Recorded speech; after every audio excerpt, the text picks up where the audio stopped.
So இந்த கூட்டத்துல ஆயிரக்கணக்கான பிள்ளைகள் வந்திருக்கலாம். இந்த சத்தத்தை நீ கேட்டுக்கொண்டே இருக்கலாம். உலகம் உங்களை இழுக்கலாம். ஒருவேளை பரிசுத்தமாய் வாழ்றதுக்கு உங்களுக்கு பெரிய தடுமாற்றமாவே இருக்கலாம். ஆனா நான் நம்புறேன், ஆண்டவர் இந்த கூட்டத்திலேயே தனக்கான ஒரு ஆளை தேடுறாரு. அவங்க படிச்சவங்களா அல்ல, அழகா இருக்கிறான் அப்படின்றதுக்காக அல்ல, இல்லன்னா நல்ல ட்ரெஸ் போட்டிருக்கானா அப்படின்றதுக்காக அல்ல, அவனுடைய பின்னணி என்ன அப்படின்றதுக்காக அல்ல. கர்த்தர் ஒரே ஒருத்தரை தேடுறாரு. யார் தெரியுமா?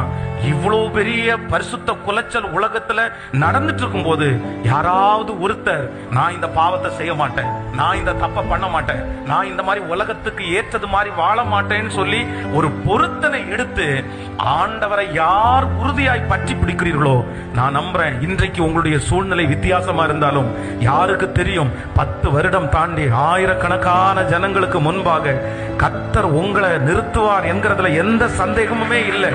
அன்றைக்கு உங்களை பார்த்து நிறைய பேர் ஆச்சரியப்படுவாங்க. எத்தனை பேர் ஆமோதிக்கிறீங்க?